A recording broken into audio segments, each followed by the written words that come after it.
இங்கே ம்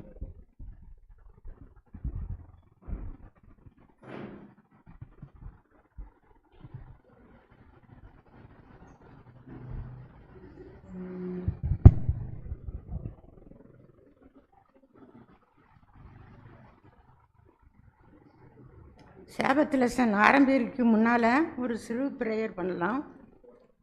எங்களை நேசிக்கிற நல்ல தகப்பனே, இந்த அருமையான ஓய்வு நாளை நீர் எங்களுக்கு கொடுத்ததற்காக மூக்கு கொடாகடி சோத்திரப்பா.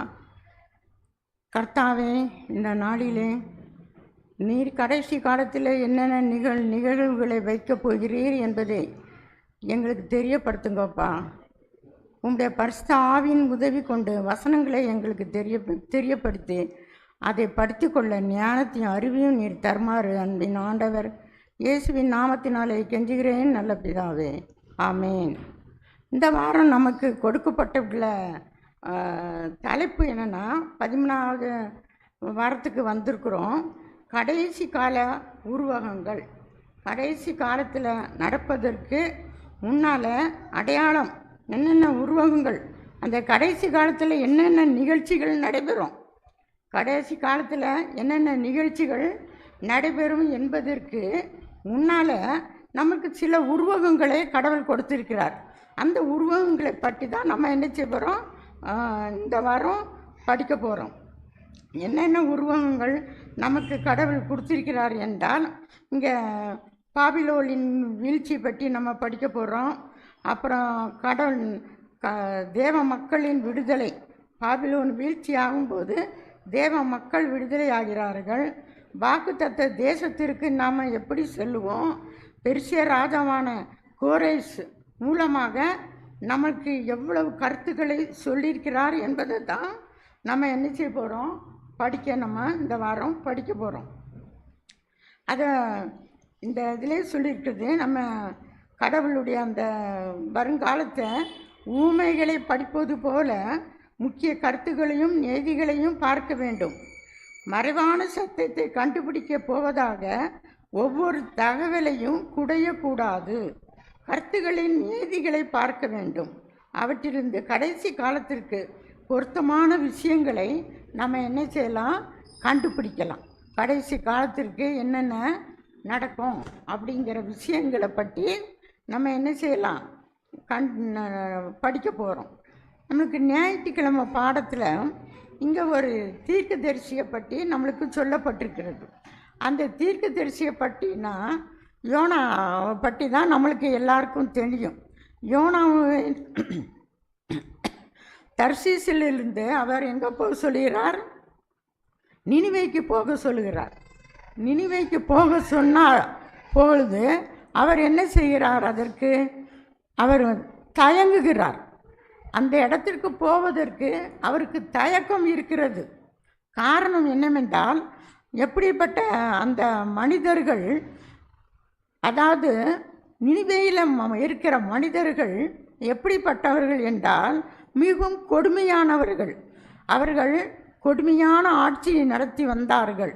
அவர்கள் சிறையில் பிடிக்கப்பட்டவர்களை கொடுமைப்படுத்தி அவர்கள் கொலை செய்திருக்கிறார்கள். பலவிதமான என்ன செய்வது, மோசமான ஜனங்கள். இந்த ஜனங்களுக்கு நான் எப்படி போய் சத்தியத்தை நான் போய் செல்ல முடியும் அப்படிங்கிறத யோனா தீர்க்கதரிசி சொல்கிறார். ஆனால் யோனா தீர்க்கதரிசி அவருடைய தயக்கம் இருந்தாலும் அவர் ஒரு நல்ல தீர்க்கதரிசி, அவர் ஒரு வல்லமையான ஒரு தீர்க்கதரிசி. அந்த இடத்துல தர்சீசுக்கு போகிற அந்த கப்பலில் அவர் ஏறும் பொழுது, கப்பலில் ஏறி அங்கே கடலில் அலைகள் கொந்தளிக்கிறது. கடல் அலைகள் கொந்தளிக்கும் பொழுது அங்குள்ள ஜனங்கள் என்ன நினைக்கிறார்கள், ஏதோ தப்பு நடந்து இருக்கிறது, ஏதோ கடவுளுக்கு விரோதமான தப்பு நடந்திருக்கிறது. இந்த மாதிரி அலைகள் ஏற்பட்டதே இல்லையே, இப்பொழுது நடக்கிறதே, இதற்கு காரணம் என்ன அப்படி என்று ஒவ்வொருவராக அவர்கள் விசாரித்து வரும்பொழுது யோனா படுத்து தூங்கி கொண்டு இருக்கிறார். அவரை தட்டி எழுப்பி, நீ அப்பா இந்த மாதிரி கடலில் பெரிய அலைகள் இருக்கிறது, நம்முடைய தேவர்களை நாம் என்ன செய்வோம், வணங்குவோம் அப்படின்னு சொல்லும் பொழுது, நீ என்ன இது செய்தாய் என்று கேட்கும் பொழுது ஏனோ சொல்கிறார், நான் கடவுளுக்கு பயந்த மனிதன். பாருங்க, அவர் என்ன சொல்கிறாரு, கடவுளுக்கு பயந்த மனிதன். கடவுளை நான் உண்மையாக தொழுகிற மனுஷன்தான். ஆனால் நான் என்ன செய்து விட்டேன், அவருடைய அந்த சத்தியத்தை மீறி நான் இங்கே வந்திருக்கிறதுனால இந்த அலைகள் ஏற்படுகிறது. நமக்கு கூட நம்ம கடவுளுடைய சத்தியத்தை மீறும்போது நினைக்கிறோம், நம்ம நிறைய நேரங்களில் ஐயோ நான் கடவுளுடைய இந்த சொல்லியிருக்கிறார் இந்த வசனத்தின்படி நான் நடக்கிறேன்னா, எனக்கு இவ்வளோ கஷ்டங்கள் இருக்கிறது, என் வாழ்க்கையில் இவ்வளோ நோய்கள் இருக்கிறது, என்னால் நான் என்ன செய்திருக்கேன், கடவுளுடைய வசனம் கேட்டு நான் என்ன செய்திருக்கிறேன், நான் கீழ்ப்படிஞ்சிருக்கிறேனா? அந்த மாதிரி தான் இந்த தீர்க்கதரிசி என்ன செய்கிறாரு, நம்ம அவர் மீறினதுனால அங்கே கடவுள் என்ன செய்கிறார், ஒரு அடையாளம். அங்கே கடலில் தண்ணீர் என்னது, அலைகள் அதிகமாக இருக்கிறது. மற்ற நாளைக்கு விட அன்றைக்கு அதிகமான அலைகள் வருகிறது. உடனே யோனா என்ன சொல்கிறார், இந்த அலைகள் வருவதற்கு காரணம் நான் தான், இந்த அலைகள் வருவதற்கு காரணம் நான் தான், என்னை நீங்கள் இந்த கடலிலே தூக்கி போடுங்கள் என்று சொல்கிறார். ஆனால் அவர் என்ன சொல்கிறாரு, நான் கர்த்தரிடத்தில் அங்குள்ள ஜனங்களுக்கு அவர் சொல்லுகிறார், எப்படி நீ யார் அப்படின்ட்டு கேட்கும் பொழுது, நான் எபிரேயன், நான் ஒரு எபிரேயன்னா யூத ஜனங்கள், நான் கடவுளுக்கு பயந்தவன். என்ன சொல்கிறார், நம்மளுக்கு மனப்பாட வசனமாக அதுதான் கொடுக்கப்பட்டுள்ளது. சமுத்திரத்தையும் பூமியையும் உண்டாக்கின பரலோகத்தின் தேவனாகிய கர்த்தரிடத்தில் நான் பயபக்தி உள்ளவன். இந்த இடத்துல யார் கடவுள் இந்த சமுத்திரத்தை உண்டாக்குனது யாருன்னு நினைக்கிறீங்க? யார்? கடவுள். அப்பேற்பட்ட கடவுளை தொழுத மனுஷன்தான் நான். இன்று நான் இந்த கடல் அலைகளுக்கு நான் தான் பொறுப்பாளி. என்னை கடலிலே என்ன செய்து விடுங்கள், என்னை தூக்கி போடுங்கள் என்று சொல்கிறார். இங்கே ஒரு வசனம் கொடுத்துருக்குது, வெளிப்படுத்தல் 14:7. முத்தூதுலேயும் இந்த முத்தூது இதில் தெரியப்படுத்தப்படுகிறது. முத்தூது நம்மளுக்கு வெளிப்படுத்தல் 14 தான் 3 தூதுகள் நமக்கு கொடுக்கப்பட்டுள்ளது.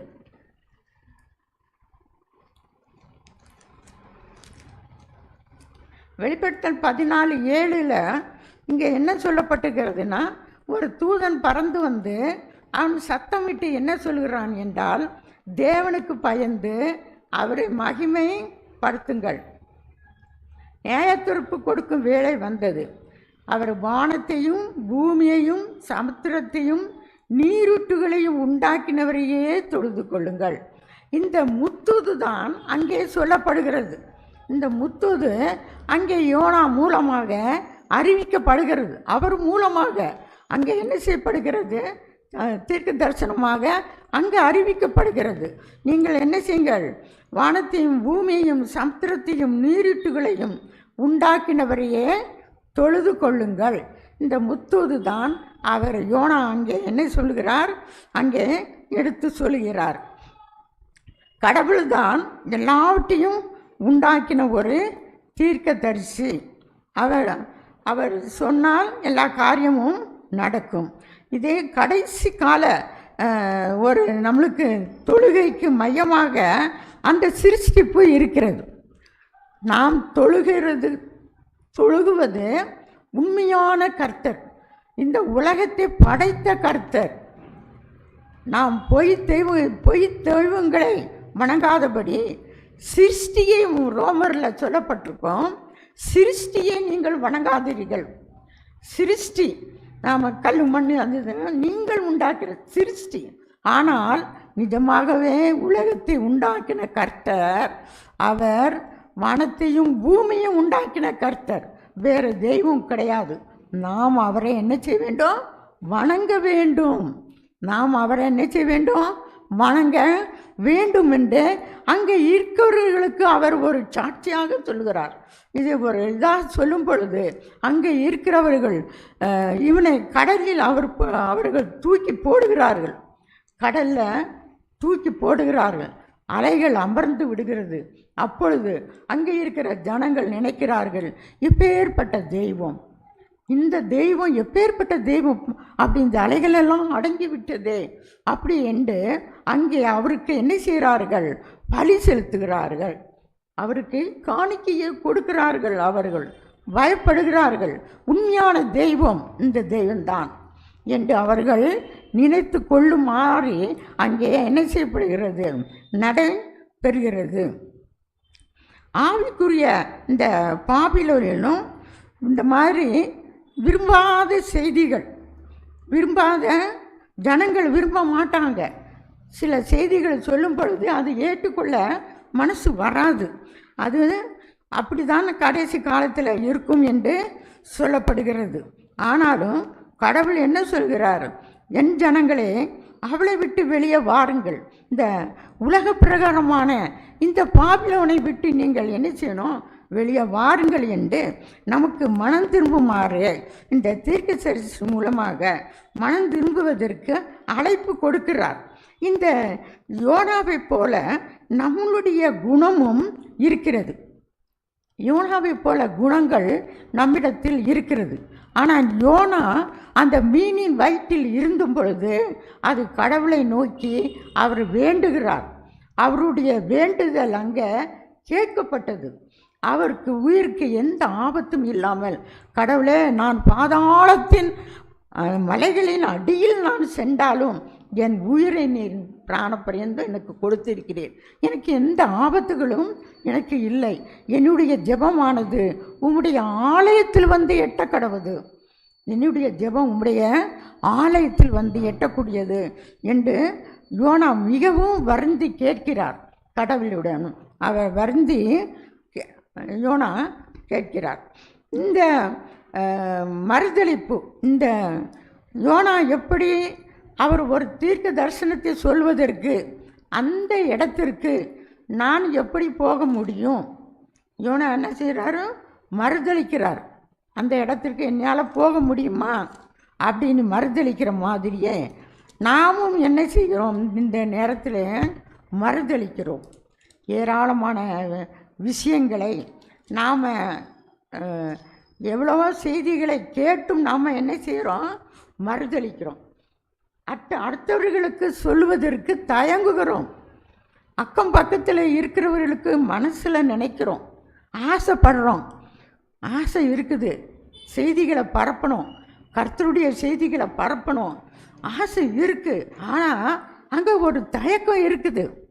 நம்ம சுற்றி இருக்க ஜனங்கள்கிட்ட நம்ம பேசுகிறோம்மா, நான் எவ்வளோ நாளாக நினச்சிருக்கிறேன் இந்த செய்தி நம்ம அக்கம் பக்கத்துக்கு போகணுமே, ஆனால் எப்படி போவது, அவங்க விக்கிரக ஆராதனை செய்து அவ்வளோ உம்புறமாக இருக்கிறார்களே, அவங்க நம்முடைய சத்தியத்தை ஏற்றுக்கொள்வார்களா, கிறிஸ்டியன் தானே நீங்கள் எப்பேற்பட்டவர்களாக இருப்பீங்க, நாங்கள் தான் உண்மையான கடவுளை நாங்கள் தொழுகிறோம், எங்களுக்கு இந்த செய்தியை நீங்கள் சொல்ல தேவையில்லை, வேறு வீட்டுக்கு போங்க, வேறு வீட்டுக்கு போய் சொல்லுங்கள், எங்களுக்கு நீங்கள் சொல்ல தேவையில்லை அப்படின்னு சொல்லுகிறாங்க. அப்படி இருக்கும்போது நமக்குள்ள தயக்கம் ஏற்படுகிறது. இந்த செய்திகளை மற்றவர்களுக்கு சொல்லுவதற்கு நம்ம தயக்கம் இருக்கிறது, இல்லாமல் இல்லை. இந்த நீதமான சபையை பற்றி நம்ம இனத்தாரிடம் நம்ம சொல்லியிருக்கோமா, சொன்னால் அவங்க ஏற்றுக்கொண்டு இருக்கிறார்களா, இல்லை. அவங்களே எவ்வளவோ மறுப்பு தெரிவிக்கிறாங்க.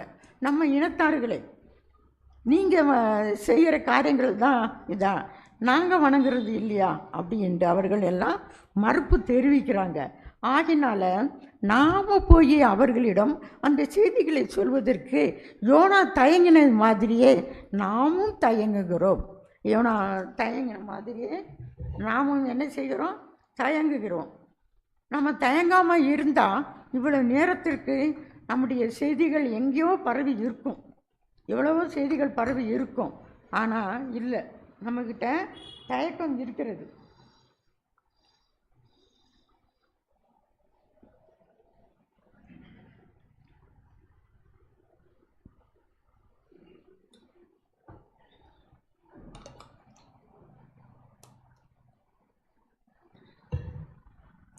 இந்த தயக்கம் ஆனால் என்ன இதாகிறது, இந்த தயக்கம் நம்மளுக்கு இருக்கக்கூடாது. அந்த ஜனங்கள்கிட்ட இங்கே கொடுத்துருக்கு, அவர்களை மனம் திரும்புமாறு நம்ம அழைக்கும் பொழுது இந்த செய்தி மிகவும் அன்பான விதத்தில் அறிவிக்கப்பட்டாலும் எப்போதுமே மக்களிடமிருந்து எதிர்மறையான பிரதிவினையையே உண்டாக்குகிறது. எதிராக தான் அவங்க பேசுவாங்க. இந்த செய்திகளுக்கு அவங்க லேசில் அவங்க இணைந்து கொள்ள மாட்டார்கள். திங்கட்கிழமை பாடம், கடவுள்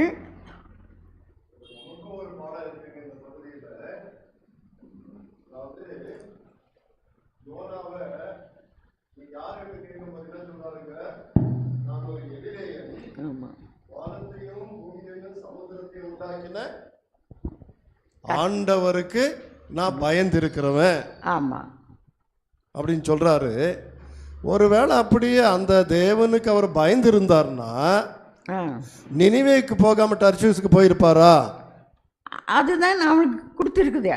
இங்கே அந்த மக்கள் எப்படிப்பட்ட மக்கள், கொலை பாதகர்கள். நான் போய் இந்த செய்திகளை சொல்லும் பொழுது என்னைய கொலை செய்யக்கூட முடியும். என்ன இருந்தாலும் கூடங்க உண்மைதாங்க, அந்த பட்டணம் கொடூரமான பட்டணம் தான்.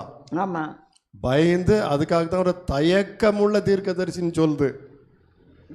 தயங்கிய தீர்க்கதரிசி ஆமா போறதுக்கு பயந்தாரு.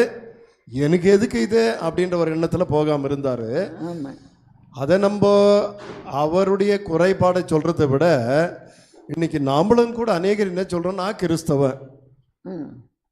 கிறிஸ்தவன் சொல்லிக்கொள்றதுக்கு நமக்கு பெரிய பெருமை இருக்குதுங்க.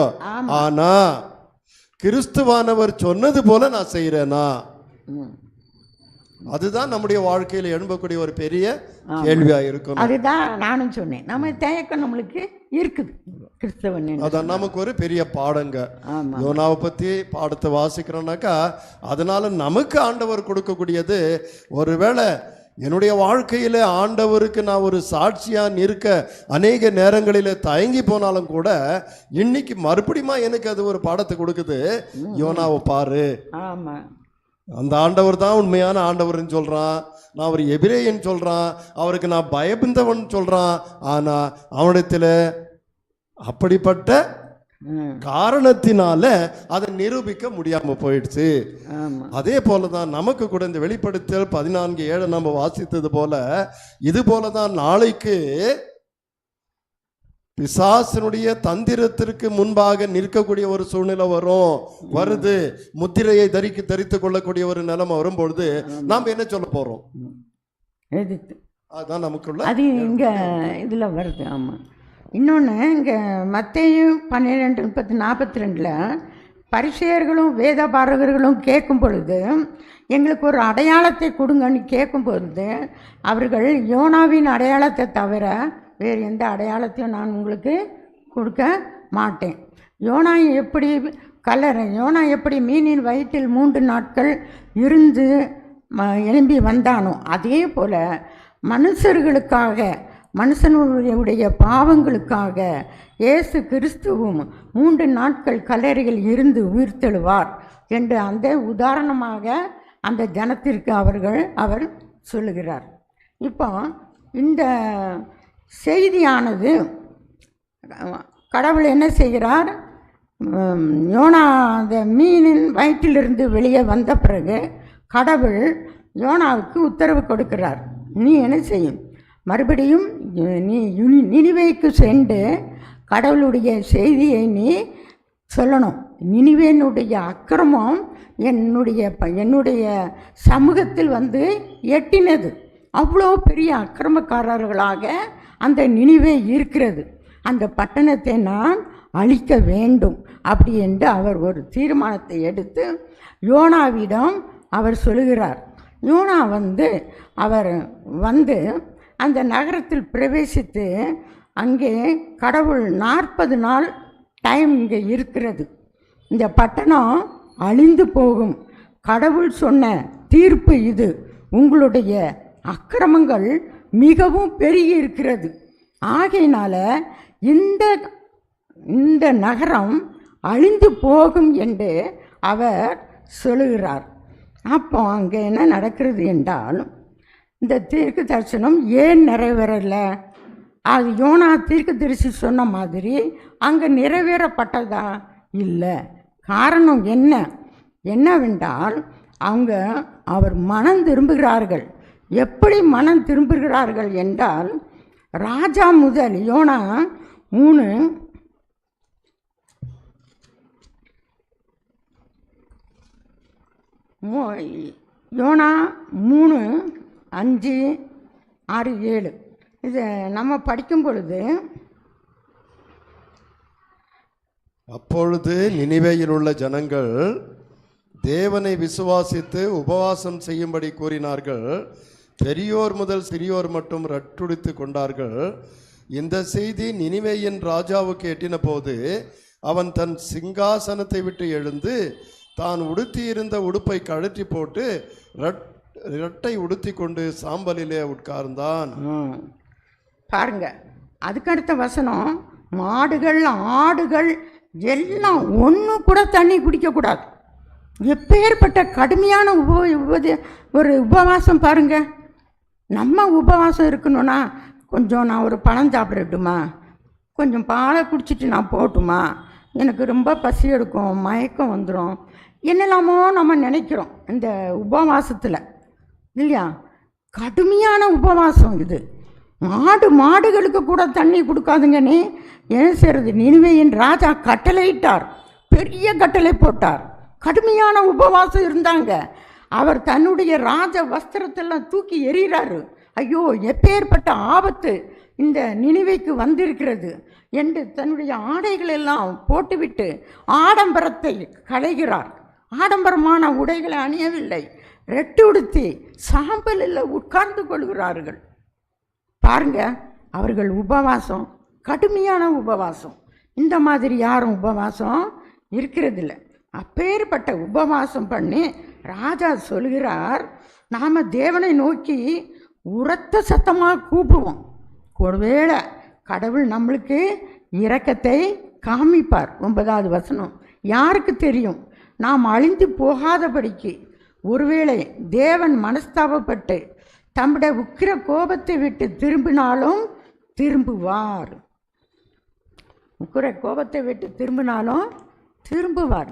கடவுள் சொல்ல எல்லாரும் பயங்கரமான உபவாசம் அங்கே இருக்கிறார்கள்.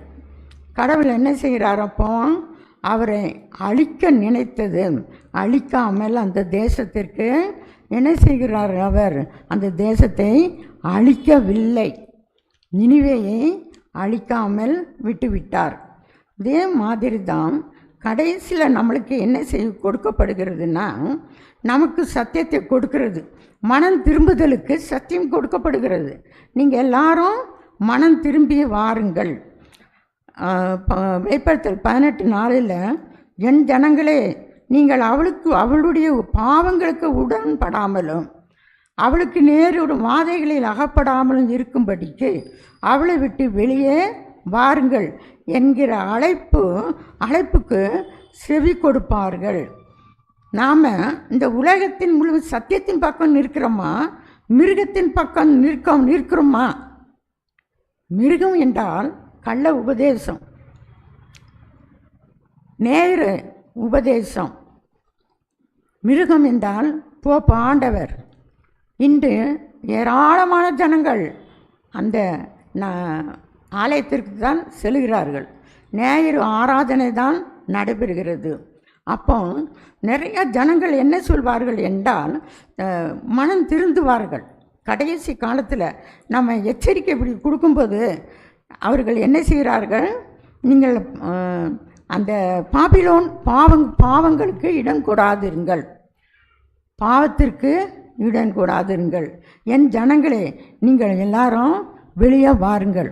முத்தூதுலேயும் அவர் 14:8 இதே மாதிரி தான் கொடுக்கப்பட்டிருக்கிறது. ஜனங்களே நீங்கள் எல்லாரும் மனம் திருந்தி வாருங்கள் என்று சொல்லப்பட்டிருக்கிறது. தேவனுடைய கற்பனைகளையும் இயேசுவின் மேலுள்ள விசுவாசத்தையும் கடைசி காலத்தில் ஏற்றுக்கொள்கிற ஜனங்கள் இருக்கிறார்கள். அவர்கள் கடைசி காலத்தில் அந்த நியாய தீர்ப்புக்கு தப்புவிக்கப்படுவார்கள். நியாய தீர்ப்புக்கு கடைசி காலத்தில் ஏற்படுகிற அந்த நியாய தீர்ப்பு, கடுமையான நியாய தீர்ப்பு நடைபெறும்னு நம்மளுக்கு தெரியும். அந்த நியாய தீர்ப்புக்கு அவர்கள் சத்தியத்தின் பக்கம் நிற்கும் பொழுது, மிருகத்தை எதிர்க்கும் பொழுது, அந்த நியாய ஆராதனையை நாம் எதிர்க்க வேண்டும். மற்ற சபைகளினுடைய அந்த சத்தியத்துக்கு நாம் என்ன செய்யணும்? இந்த சபை நாம் என்ன செய்யணும்? எதிர்த்து நிற்க வேண்டும். அப்பொழுது கடவுள் நம்மளை என்ன செய்கிறார்? ஏற்றுக்கொள்கிறார்.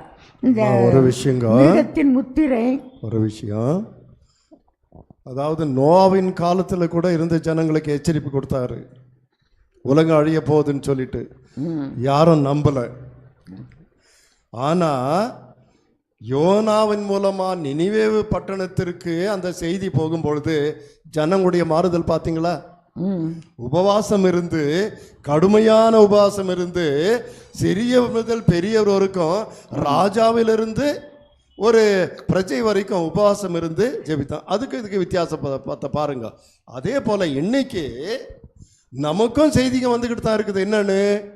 ஆண்டவர் சீக்கிரம் வர போறாரு, இதோ வாசலண்டை நின்று கதவண்டை நின்று தட்டி கொண்டிருக்கிறாரு, பாவத்தை விட்டு மனம் திரும்பணும், ஆண்டவருடைய பார்வையில ஜீவிக்கணும் அப்படின்னு எத்தனையோ வருஷமா நமக்கு இந்த தூது வந்தாலும் கூட நம்முடைய வாழ்க்கை எப்படி இருக்கு? மனம் திரும்பாம நினிவே பட்டணத்தின் ஜனங்களை போல இருக்குதா, அல்லது யோனாவின் காலத்தில் இருந்த ஜனங்க போல இருக்குதான்னு யோசிக்கக்கூடிய ஒரு காரணம். இன்னொன்று இது வந்துட்டுங்க, நிபந்தனையின் கண்டிஷனல், அந்த நிபந்தனை செய்தி. கிறிஸ்துவின் 1 மற்றும் 2 வரையை குறித்திய மேசிய தீர்க்கதரிசனங்கள், மிருகத்தின் முத்திரை, வாதைகள் ஊட்டப்படுதல், கடைசி காலம் உபத்திரம் போன்ற நிபந்தனைகளுக்கு உட்பட்டவை இல்லை. இந்த இதற்கு அது அடங்கி போனது கிடையாது. கடவுளுடைய வருகை, அவருடைய 1ஆம் வருகை இருந்தது, கடவுளுடைய 2ஆம் வருகையும் இந்த கடவுளுடைய வருகை நமக்கு இருக்கிறது. கண்டிப்பாக அந்த வாதைகள் ஊட்டப்படும். வாதைகள் ஊட்டப்படுகிறது. என்னென்ன வாதைகள் என்பது இங்கே சொல்லப்பட்டிருக்கிறது. கடவுள் நம்மளுக்கு வாதைகள் ஊட்டப்படும். மிருகத்தின் முத்திரை என்பது என்ன முத்திரை? அவளுடைய முத்திரையை நீங்கள் நெற்றிகளில் தரிக்கப்படாமலும் உங்கள் கைகளில் அணியாமலும் இருங்கள் என்று தான் வெளிப்படுத்தல நம்மளுக்கு சொல்லப்பட்டிருக்கிறது. அந்த முத்திரையை நாம் என்ன செய்யக்கூடாது? அந்த நியாயரி ஆசரிப்பு, இந்த உலகம் முழுவதுமே நியாயரி ஆசரிப்பில் தான் இருக்குது. அதுதான் மிருகத்தின் முத்திரை. இந்த முத்திரையை நாம் என்ன செய்யக்கூடாது? தரிக்கக்கூடாது. நம்முடைய முத்திரை என்னது? ஓய்வு நாளை ஆசரிப்பது. நம்முடைய முத்திரை ஓய்வு நாளை ஆசரிப்பது தான் நமக்கு கொடுக்கப்பட்டுள்ளது. 10 கற்பனைகளை நாம் கைக்கொள்ளணும். நமக்கு கொடுக்கப்பட்டுள்ள அந்த 10 கற்பனைகளின்படி நாம் என்ன செய்யணும்? நடக்கணும். இந்த 10 கற்பனைகளை நம்ம மீறும் பொழுது நமக்கு என்ன செய்யப்படுகிறது? கண்டிப்பாக நியாய தீர்ப்பு காலத்தில் வாதைகள் நம்மளை அமிழ்த்தி போடும். ஆகையினால அந்த வாதைகளுக்கு, அந்த நியாய தீர்ப்பு வருங்காலத்தில் அந்த சண்டே ஒர்ஷிப்பை நாம் என்ன செய்யக்கூடாது? செய்யக்கூடாது. நம்ம யாருமே செய்கிறதில்லை. இப்போ இந்த பெல்சாத்சார் மூலமாக நமக்கு என்ன காரியங்கள் சொல்லப்படுகிறது? பெல்சாத்சார் மூலமாக என்ன காரியங்கள் நமக்கு சொல்லப்படுகிறது?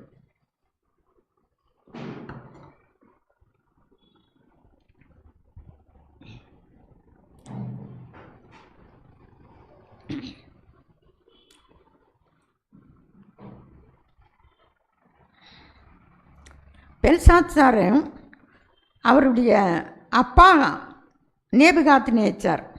இந்த நேபுகாத் நேச்சாருடைய ஆளுகையில் பாபிலோன் மிகவும் செல்வ செழிப்பாக இருந்தது.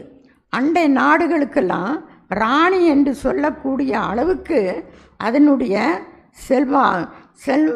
செல்வமாக அது இருந்தது. ஆனால் கடைசியில் என்ன சொல்லப்பட்டிருக்கிறது என்றால், இந்த பெல்சாத்சார் கடவுளை ஏற்றுக்கொண்டு தானியேலின் தேவனே உண்மையான தேவன், அவருக்கு எனக்கு எல்லா ராஜ்யங்களையும் அவர் எனக்கு கொடுத்திருக்கிறார் அப்படி என்று சாட்சி சொல்கிறார்.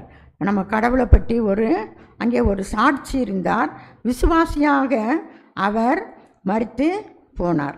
இந்த தானியல் பற்றி நம்ம தானியலில் நேபுகாத்நேச்சார் என்ன சொல்கிறதுக்கு, எல்லா ராஜ்யங்களையும் அவர் ஆண்டு கொண்டு வந்தார். கடைசியில் என்ன அவர் சொன்னார், இது நான் உண்டாக்கின பாபிலோன் அல்லவா அப்படி என்று அவர் பெருமை அடிக்க ஆரம்பித்து விட்டார். அதனால அவர் என்ன செய்யப்பட்டார், அவர் 7 வருஷம் அவருக்கு அங்கே தண்டனை கொடுக்கப்பட்டு அரசாட்சியிலிருந்து அவர் மிருகங்களோடு சஞ்சரிக்கும்படி அவருக்கு தீர்ப்பு வழங்கப்பட்டது. அந்த மிருகங்களோடு அவர் சஞ்சரித்து அவர் தன்னுடைய ஆளுகை பற்றி தன்னுடைய தவறை பற்றி உணர்ந்து கடவுளிடம் வேண்டும் பொழுது அவர் பழையபடி அவருக்கு எல்லாமே திரும்பி வந்தது. பழையபடி அவர் ராஜாவாக அவர் மாறினார். அந்த மிருகத்தன்மை அந்த இது எல்லாம் காட்டில் வாழ்ந்தது எல்லாமே போய்விட்டது, அவரை விட்டு போய்விட்டது. அதே மாதிரி இங்கே பெல்சாத்சார் என்ன செய்கிறார் என்றால், பெல்சாத்சார் என்கிற அவருடைய மகன் இவர் 1000 பேருக்கு என்ன செய்கிறார், அவர் விருந்து கொடுக்கிறார். இதே மாதிரி எஸ்தர்லேயும் வரும். பெர்சிய ராஜா அவர் விருந்து கொடுக்கிறார் என்று அந்த நிகழ்ச்சி நம்மளுக்கு வரும், எப்படி இது பண்ணார்கள் என்று. இவர் பெல்சாஸ்திரிலிருந்து அவர் என்ன செய்தார் என்றால், திராட்சை ரசத்தை அவர் என்ன செய்தார்,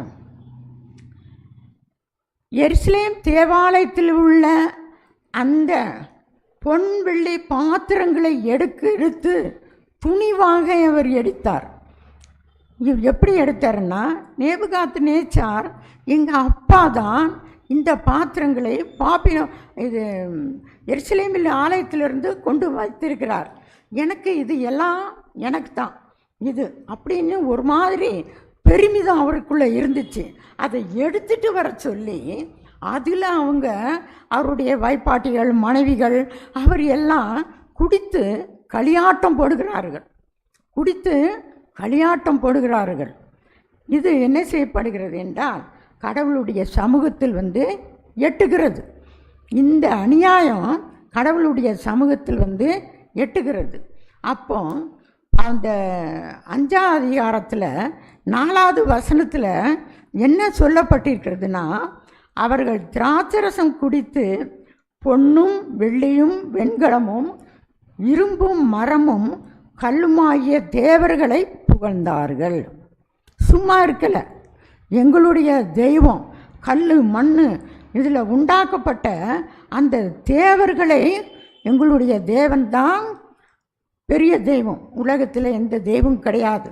கல்லால் செய்யப்பட்ட தேவர்களையும் மண்ணால் செய்யப்பட்ட தேவர்களையும் உண்டு பண்ணி அவர்கள் நடனம் ஆட ஆரம்பித்தார்கள். இது இப்பொழுதும் மண்ணினால் செய்யப்பட்ட உருவத்தை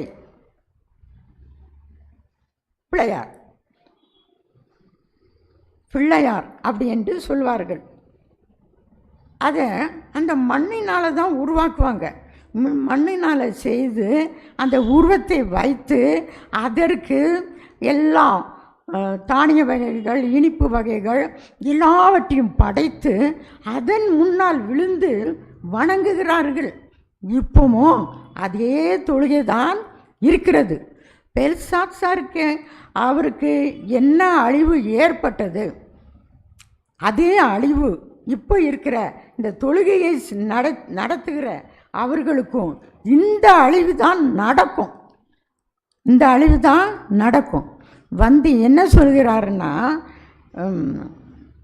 இவர்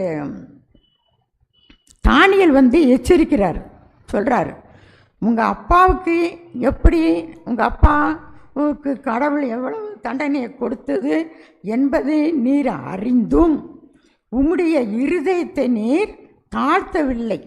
சத்தியத்தை அறிகிற வாய்ப்பு அவருக்கு கொடுக்கப்பட்டது. உண்மையான சத்தியம் இதுதான் என்று அவருக்கு தெரியும். நேபுகாத் நேச்சாருக்கு என்ன நடந்தது என்பதையும் தெரியும். எல்லாவற்றையும் அறிந்தும் அது எல்லாவற்றையும் தள்ளிவிட்டு அவர் இந்த வெள்ளியும் வெண்கலமும் இரும்பும் மரமும் கல்லும் ஆகிய தேவர்களை புகழத் தொடங்கினார். அப்பொழுது செவரிலே என்ன ஒரு எழுத்தை கண்டார். அந்த எழுத்தை கண்டு அவருக்கு என்ன உண்டாகிறது? பயம் இல்லாமல் இருக்க வேண்டியது தானே. ஏன் பயப்படணும்? எதுக்கு பயப்படணும்? நீ கல்லையும் மண்ணையும் கும்பிட்டுக்கிட்டு எனக்கு தெய்வம்னு சொல்லும் பொழுது இந்த எழுத்து உனக்கு படிக்க தெரியுதா? எல்லாரையும் கூப்பிட்டு இதை படிக்க வைக்கும்போது படிக்க முடிஞ்சிச்சா? அப்போ உண்மையான கடவுள் யார் என்பது அந்த எழுத்தை அவங்க படித்து தானியேல் வந்து காண்பிக்கிறார். அந்த எழுத்து என்னென்னா, மெனே மெனே தெக்கேல் உபாரிசன், நீ தராசிலிருந்து நிற்கப்பட்டு குறையப்பட்டாய். தராசில் நிற்கப்பட்டுன்னா கடவுள் உன்னை ஆக்கினைக்கு தீர்ப்புக்கு வைத்து விட்டார். இனிமே நீ தப்பிக்க முடியாது. உன்னுடைய ராஜ்யம் இன்று அழிந்து போகும் என்று சொன்னார். இதே மாதிரி தான் என்ன செய்யப்படுகிறது? கடைசி நாட்களில் இறுதி நெருக்கடி உண்டாகும்போது சத்தியத்தை அறிவதற்கு அழகான வாய்ப்பு நமக்கு கொடுக்கப்பட்டிருக்கிறது. இந்த வாய்ப்பை நாம் என்ன செய்யணும்? ஏற்றுக்கொள்ளணும். எவ்வளவோ தீர்க்கதரிசிகள் வந்து எவ்வளவோ பாஸ்டர்மாருங்க வந்து நமக்கு உபதேசத்தை சொல்லுகிறாங்க. ஆனால் நம்ம என்ன செய்யணும்? அதை ஏற்றுக்கொள்ளணும். ஏற்றுக்கொண்டு நம்ம என்ன செய்யணும்? அதை கை கொண்டு நம்ம வருகிறோம். 7ஆம் நாள் சத்தியத்தில் இருக்கிறவர்கள் அதை எல்லாருமே நம்ம என்ன செய்கிறோம்? கை கொண்டு தான் வருகிறோம். அவருக்கு அன்றைக்கு இரவே அவர் நேபுகாத் நேச்சார் என்ன செய்கிறார்? தள்ளப்படுகிறார். நேபுகாத் நேச்சார் இல்லை, பெல்சாத்சார். அவர் அன்றைக்கு இரவே தள்ளப்பட்டு அங்கே பாபிலோன் ராஜ்யம் அழிக்கப்பட்டு தரியு ராஜாவின் கையில் கொடுக்கப்பட்டுள்ளது. அவர்களுக்கு கொடுக்கப்பட்டுள்ளது.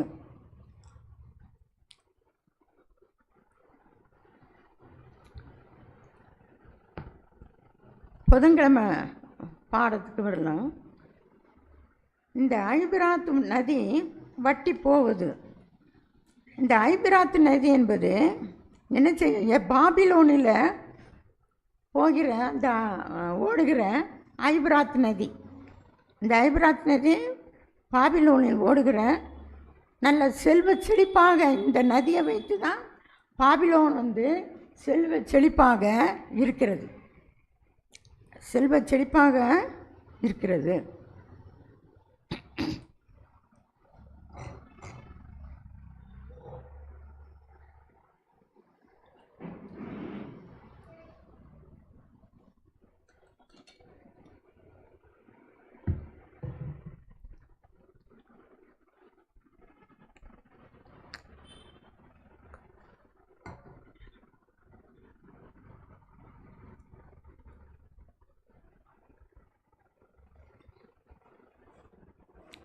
இந்த செழிப்புள்ள இந்த நதி அந்த பாபிலோனுக்கு ஒரு ஆதாரமாக இருந்தது.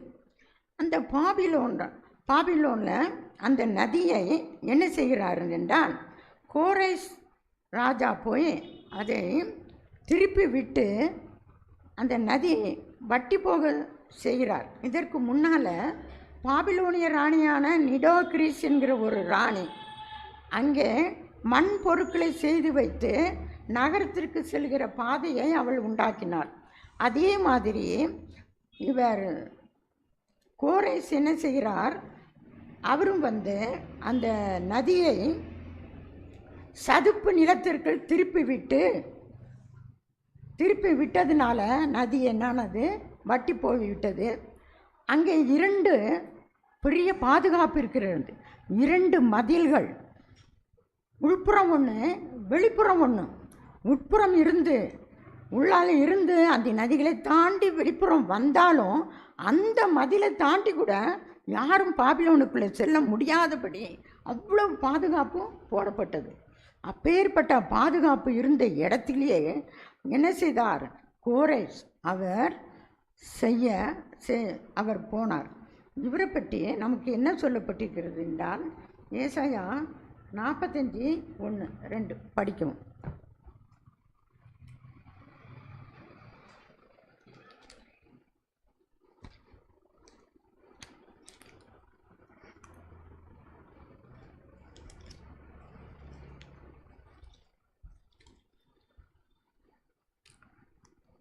கர்த்தராகிய நான் அபிஷேகம் பண்ணின கோரேசுக்கு முன்பாக ஜாதிகளை கீழ்ப்படுத்தி ராஜாக்களின் இடைக்கட்டுகளை அவிழ்க்கும்படிக்கும் அவனுக்கு முன்பாக வாசல்கள் பூட்டப்படாதிருக்க கதவுகளை திறந்து வைக்கும்படிக்கும் அவனை பார்த்து அவன் வலது கையை பிடித்து கொண்டு அவனுக்கு சொல்லுகிறதாவது, நான் உனக்கு முன்னே போய் கோண நாணயங்களை செவையாக்குவேன்.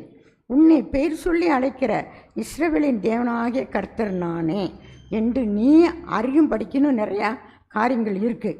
இஸ்ரவேலின் தேவனாகிய கர்த்தர் நான் என்று நீ அறிய வேண்டும் அப்படின்னு கோரேசனுடைய மனதை கர்த்தர் ஏவுகிறார். அந்த பாபிலோனுடைய அந்த அவர்களுடைய காரியங்கள் இவருக்கு பாபிலோன் என்றால் என்ன சொல்லப்படுகிறது என்றால், இந்த ரோம மார்க்கத்தை குறிக்கிறதாக இருக்கிறது. ரோம மார்க்கத்தை அந்த மார்க்கத்தை பின் செல்லுபவர்களையும் குறிக்கிறது. எவ்வாறு இந்த பாபிலோன் நகரத்தில் இருக்கிறவங்க பாபிலோன் என்றாலே அந்நிய மார்க்கம், அதாவது போப்பு மார்க்கம். இந்த போப்பு மார்க்கம், கள்ள தீர்க்கதரிசிகள், இன்னும் இது அற்புதங்களை செய்கிறேன் என்று சொல்லுகிற கூட்டங்கள் இந்த காலத்தில் ஏராளமாக இருக்கிறது. எல்லாரும் அதை நாடித்தான் நாம் என்ன செய்கிறோம், ஓடுகிறோம். அற்புதங்களை செய்கிறார்கள், நோய்களை குணமாக்குகிறார்கள். அப்புறம் இதுதான் உண்மையான அந்த பொய்யான அந்த போப்புவை வணங்கவும் ஆரம்பித்து விடுகிறார்கள். போப்பு என்ன செய்கிறார், நான் தேவனுக்கு அடுத்தவர், இயேசு கிறிஸ்துவுக்கு நான் தான் அடுத்தவர் என்று சொல்லி முழக்கமிட்டு கொண்டு இருக்கிறார். பாபிலோன் என்றால் இதுதான் அர்த்தம். ஆகினால இந்த பாபிலோன் அழிக்கப்பட வேண்டும். இந்த காரியங்கள் எல்லாம் அழிக்கப்பட வேண்டுதான் இந்த ஐபிராத்து நதியை வட்டி போக செல்கிறார். இந்த வசனங்கள், இந்த காரியங்கள், இந்த கள்ள தீர்க்க தரிசனங்கள் ஒளிந்து போக வேண்டும். ஐபிராத் நதி வற்றி போனது போல, அங்கே பாபிலோன் அழிக்கப்பட்டது போல கோரேஸ் ராஜாவை நியமித்து அந்த ஐபிராத் நதியின் ஊடே செல்ல வைத்தார். எப்பேற்பட்டவர்களும் போக முடியாத அந்த பாபிலோன் நாட்டிற்குள் செல்ல கடவுள் அனுமதித்தார். ஐபிராத் நதி வற்றி போவது போல வருங்காலங்களிலே இந்த சபைகள் எல்லாமே இவர்களுடைய ஆட்டங்கள், இவர்கள் சொல்லுகிற கள்ள தீர்க்க தரிசனங்கள், கள்ள உபதேசங்கள், கள்ள அந்த சொரூபத்தை வணங்குதல், இப்படி எல்லாமே வட்டி போகும், எல்லாமே வட்டி போகும் என்று கடவுள் சொல்லுகிறார். அதான் வெளிப்படுத்தல் சொல்லப்படுகிற இந்த வாதைகள், பாபிலோனின் விழுகை, இதுதான். வாதைகள் வந்தாலும் ஜனங்கள் என்ன செய்து கொள்கிறார்கள், ஏற்றுக்கொள்ளவே மாட்டார்கள். அந்த சத்தியத்தை விட்டு லேசில் திரும்பி வரமாட்டாங்க. பாபிலோன் விழுகைக்கும் இந்த கள்ள வாதைகளையும் வெளிப்படுத்தல் சொல்லப்படுகிற அந்த வாதைகளுக்கு கீழ்ப்படியாத அந்த ஜனங்களுக்கும் என்ன செய்யப்படுகிறது, அழிவு ஏற்படுகிறது. என்ன ஏற்படுகிறது, அழிவு ஏற்படுகிறது. இந்த வாதைகளை பற்றி எங்கே சொல்லப்பட்டிருக்குன்னா வெளிப்படுத்தல் 16:18.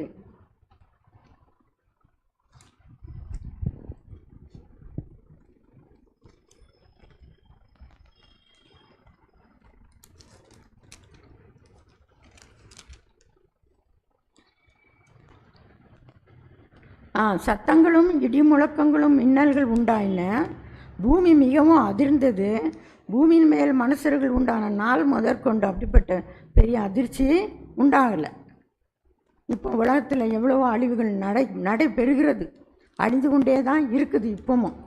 அந்த இடி முழக்கங்கள், அந்த மின்னல்கள் எல்லாம் கடைசி காலத்தில் ஏற்பட்டால் கூட ஜனங்கள் என்ன செய்ய மாட்டாங்க, மனம் திரும்ப மாட்டார்கள் என்று தான் கொடுத்துருக்குது. அவர் கடைசி வசனத்தில் மனுஷர்கள் தேவனை தூசித்தார்கள், அந்த வாதை மிகவும் கொடிதாக இருந்தது. அதே மாதிரி தான் அந்த வாதைகளையும் அவர்கள் ஏற்றுக்கொள்ள மாட்டாங்க. கடைசி காலம் வந்திருக்கிறது, மனம் திரும்பணும் என்கிறது. இந்த பாபிலோன் எப்படி விழுந்து போச்சோ அதே போல தான் இப்போ இருக்கிற இந்த பாபிலோன் அழிந்து போகும், இந்த பாபிலோனும் அழிந்து போகும் என்று கடவுள் சொல்கிறார். உங்கள் ஆண்டவர் இன்ன நாளிகையில் வருவார் என்று நீங்கள் அறியாதிருக்கிறபடியினால் விழித்திருங்கள். திருடன் இன்ன ஜாமத்தில் வருவான் என்று வீட்டு மஜமான் அறிந்திருந்தால் அவன் விழித்திருந்து தன் வீட்டை கண்ணமிட ஒட்டான் என்று அறிவீர்கள். திடீரென்று கடவுளுடைய வருகை இருக்கும். இந்த மாதிரி அறிகுறிகள் எல்லாம் தோன்றும். சடனாக கடவுள் மின்னலிருந்து கிழக்கிலிருந்து கடவுள் நமக்கு வெளிப்படுவார். கோரேஸ் ராஜா எப்படி கிழக்கிலிருந்து வெளிப்பட்டாரோ, இவரும் நம்முடைய கர்த்தராகிய இயேசு கிறிஸ்து ராஜாவாக கிழக்கிலிருந்து அவர் வருகிறார். நாம் என்ன செய்ய வேண்டும்? அவருடைய வருகைக்கு நாம் என்ன செய்யணும்? ஆயத்தமாக இருக்க வேண்டும். இந்த கடைசி கால எச்சரிப்புகளின் மத்தியிலும் வெளிப்படுத்தல் 16:15 சொல்கிற சுவிசேஷ செய்தி என்ன? நிர்வாணமாக நடவாதபடி என்பதின் அர்த்தம் என்ன? நிர்வாணம் என்றால் கடவுளுடைய செய்தியை கேட்காதவர்கள்தான் நிர்வாணம் என்று சொல்லப்பட்டிருக்கிறது. வஸ்திரம் உடுத்து கொள்கிறவர்கள் என்றால் நீதியின் வஸ்திரத்தை தரித்து கொள்வது. கடவுளுடைய நீதியின் வஸ்திரத்தை நாம் தரித்து கொள்ள வேண்டும். ஆதாம் ஏவாள் அந்த காலத்திலே மகிமையின் உடையை தரித்து கொண்டிருந்தார்களாம். மகிமையின் உடைய ஆதாம் ஏவாள் தரித்து கொண்டிருந்தார்கள். அவர்களுடைய பாவம் வெளிப்பட்ட பொழுது அவர்கள் அப்பொழுது அந்த பாவம்தான் நிர்வாணமாக இருக்கிறது. நிர்வாணம் என்று தெரிகிறது. எது? பாவம் அவர்களுக்கு தெரியப்படுத்தும் பொழுது தான் நிர்வாணம் என்று தெரிகிறது. கடவுளுடைய கட்டளைக்கு நம்ம கீழ்ப்படியாமல் இருக்கும் பொழுது தான் அது நிர்வாணம் என்று சொல்லப்பட்டிருக்கிறது வேதத்தில். வியாழக்கிழமை பாடத்தில் நம்ம என்ன சொல்கிறோம் என்றால், இங்கே கோரேஸ் ராஜா அபிஷேகம் பண்ணப்பட்டார். கோரேஸ் ராஜா என்ன செய்யப்பட்டார்? அபிஷேகம் செய்யப்பட்டவர் என்று சொல்லப்பட்டிருக்கிறது. இவர் என்ன செய்தார் என்றால், கோரேஸ் ராஜா பாபில் நகரத்தை கைப்பிடித்த உடனே யூதர்களுக்கு விடுதலை கொடுத்தார். யூதர்களுக்கு அங்கிருந்து பாபிலோன் நேபுகாத்தார் நேச்சார் பிடித்து கொண்டு என்ன செய்தார்? 70 வருஷம் அங்கே என்ன செய்கிறார்கள்? சிறை பிடித்து கொண்டு 70 வருஷம் பாபிலோனில் இருக்கிற ஜனங்களை இவர் விடுவிக்கிறார். அங்கே அடிமைத்தனம் ஒழிகிறது. அடிமைத்தனம் அங்கே ஒழிகிறது. யாரால? கோரேஸ் ராஜாவால். கர்த்தர் நீ அபிஷேகம் பண்ண அந்த ராஜா அவர் ஜனங்களுக்கு, யூத ஜனங்களுக்கு என்ன செய்தார்? அவர் விடுதலை கொடுத்தார். நீங்கள் எல்லாரும் எருசலேமுக்கு சென்று உங்களுடைய ஆலயத்தை நீங்கள் கட்டுங்கள், உங்களுடைய ஆலயத்தை நீங்கள் கட்டுங்கள் அப்படி என்று எல்லாரையும் என்ன செய்தார்? விடுதலை செய்கிறார். அதில் சில வசனங்கள் எல்லாம் இருக்கிறது, படிக்க முடியாது. அவர் என்ன செய்கிறார் என்றால், யார் யார் உங்களுடைய மனதில் ஏவப்பட்டு இருக்கிறார்களோ அவர்கள் கடவுளுக்கு என்று காணிக்கையாக நீங்கள் கொடுத்து அந்த எருசலேம் தேவாலயத்தை கட்டுங்கள். அப்படி போகும் பொழுது அங்கே இருக்கிற ஜனங்கள் கூட வெள்ளியையும் பொன்னையும் இவர்களுக்கு யூதர்களுக்கு கொடுத்து அனுப்பியிருக்கிறார்கள். எல்லாரும் சேர்ந்து அந்த எருசலேம் ஆலயம் கட்டப்பட்டது. எருசலேம் ஆலயம் 2வது ஆலயம் இந்த யூதர்களால் கட்டப்பட்டது. சாலமன் ராஜா இருக்கிற காலத்தில் அவர் கட்டின ஆலயம் ரோமர்களால் அழிக்கப்பட்டது. அதுக்கு பிறகு இந்த ஆலயம் இப்பொழுது கடவுளுடைய கட்டளையினால் அந்த ஆலயம் 2வது தடையாக கட்டப்பட்டு இருந்தது. கட்டப்பட்டு கோரேசின் ராஜ்யத்தின் கீழ் அது கட்டப்பட்டு வந்தது. கிறிஸ்து இந்த பெருசியர்கள் என்ன சொல்கிறாங்கன்ட்டன்னா, கோரேசுவை மகா ராஜா என்று அவரை புகழ்ந்து பேசுகிறார்கள். நம்முடைய ராஜாவும் இயேசு கிறிஸ்து வெளிப்படுத்தல் 19:16 சொல்லப்பட்டுள்ள போது இயேசு கிறிஸ்துவையும் மகாராஜா வருகிறார் என்று சொல்லுகிறார்கள். அந்த முன் அடையாளமாக இந்த அடையாள குறிப்புகள் எல்லாம் இருக்கிறது. கோரேசு ஒரு அடையாளமாக குறிப்புகளாக அங்கே வைக்கப்பட்டிருந்தது. நம்முடைய ராஜாவும் இயேசு கிறிஸ்துவும் நம்மை என்ன செய்கிறார், வரப்போகிறார் அப்படி என்று நமக்கு கொடுக்கப்பட்டுள்ளது. பாபிலோனுக்கு எதிராக அந்த கோரேஸ் படையெடுத்து வந்ததும் கிறிஸ்துவின் 2ஆம் வருகைக்கு ஒரு நிழலாக இருக்கிறது. கிறிஸ்துவின் 2வது வருகைக்கு அது ஒரு நிழலாக இருக்கிறது என்று சொல்லப்பட்டிருக்கிறது. 2ஆம் வருகைக்கு எப்படி அவர் படையெடுத்து வந்து அந்த பாபிலோனை அழித்தாரோ,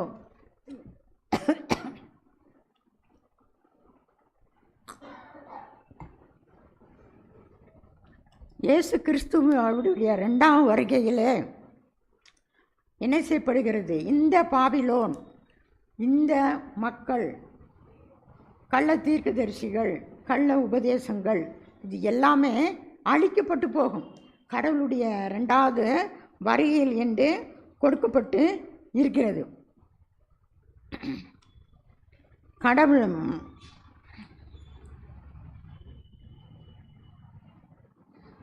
கோரேஸ் நிச்சயமாக கிறிஸ்துவின் பூரண பிரதிபலிப்பு கிடையாது. அது ஒரு நிழல் தான், ஒரு உதாரணமாக நமக்கு முன்னடையாளமாக அவரை வைத்திருக்கிறார். இயேசு கிறிஸ்துவும் கோரேசு மாதிரி வந்து ஜனங்களை அழித்து 2ஆம் வருகைக்கு அவர் வந்து ஜனங்களை அவருடைய பரலோகத்திற்கு அழைத்து கொண்டு செல்வார் என்று சொல்லப்பட்டிருக்கிறது. அவர் நமக்கு இரட்சகர். ஆகையினால கடைசி காலத்தில் நடக்க போகிற அந்த கந்தகத்தை கொண்டு உலகத்தை அவர் அழிக்கப் போகிறார். வானம் சுருட்டப்படும், பூமி எப்படி தன் இடத்தை விட்டு அந்தகாரப்பட்டு போய்விடும். அந்த மாதிரி அந்த செயல் இருக்கும் பொழுது அவர் பூமியை அழிப்பதற்கு கந்தகத்தை அனுப்புகிறார், நெருப்பை அனுப்புகிறார். பூமி எரிக்கப்பட்டு சாம்பலாகிவிடும். அந்த பூமியில் நாம் இருக்கக்கூடாது. நாம் எருசலேம், கடவுளுடைய அந்த எருசலேம் நகரத்திற்கு நாம் செல்லணும். அதற்கு நம்ம ஆயத்தமாக இருக்க வேண்டும். எல்லாம் இப்பொழுது சொல்லப்படுகிற இந்த செய்திகளெல்லாம் ஒரு உருவகமாக நமக்கு இருக்கிறது. ஐபிராத் நதி வற்றி போகிறது, அதே போல் எல்லாம் வற்றி போகும். பூமி எல்லாமே வற்றி போயிடும். ஐபிராத் நதி எப்படி வற்றி கோரேசுக்கு எப்படி அடையாளமாக கொடுக்கப்பட்டதோ அதே போல் நமக்கு அவர் அடையாளமாக எல்லாம் கொடுக்கப்பட்டு இருக்கிறார். பூமி வற்றி போகும், எல்லாம் போயிடும். ஆகையினால எல்லாம் இந்த வெளிப்படுத்தலில் சொல்லப்பட்டுள்ள இந்த காரியங்களை நாம் என்ன செய்யணும், யோசனை செய்து இந்த உலகத்தின் காரியங்களுக்கு அடிபடாமல் கடவுளை பணிந்து எப்பொழுதும் எந்த கஷ்டங்கள் வந்தாலும் எந்த துன்பங்கள் வந்தாலும் நாம் கடலை விட்டு நீங்கக்கூடாது. கடலை விட்டு தயக்கம் இருக்கக்கூடாது. யோனா தயங்கி இருந்த மாதிரி நம்மிடத்தில் அந்த தயக்கம் இருக்கக்கூடாது. நினிவே மக்கள் எப்படி மனம் திரும்பினார்களோ நாமும் அதே மாதிரி மனம் திரும்ப வேண்டும். எவ்வளவோ தீர்க்க தரிசனங்கள் நமக்கு கிடைக்கிறது, எவ்வளவோ உபதேசங்கள் கிடைக்கிறது. விட்டு நாம் என்ன செய்ய வேண்டும், நாம் நினிவே மக்கள் மனம் திரும்பின மாதிரி நாமும் மனம் திரும்பி அந்த பரலோக ராஜ்யத்தை காண வேண்டும் என்று உங்களிடம் எல்லாரிடம் வேண்டிக் கொள்கிறேன். ஆமென். இந்த செய்தியை சொல்ல எனக்கு வாய்ப்பு கொடுத்த சபையாருக்கு நன்றியை தெரிவிக்கிறேன். ஆமேன்.